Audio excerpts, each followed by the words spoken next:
kurtlar avlarını kovalamaya başlıyorlar.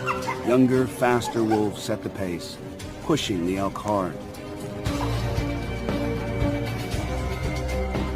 Önce genç kurtlar avı mesafeler boyunca kovalıyorlar. Şu anda gördüğünüz gibi uzun bir mesafedir genç kurtlar avı kovalıyorlar. Şu anda görüyoruz.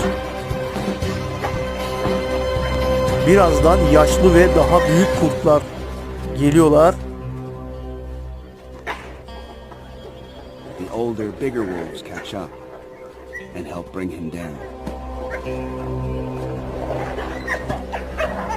Büyük ve yaşlı kurtlar avın yakalanmasında büyük rol oynuyorlar.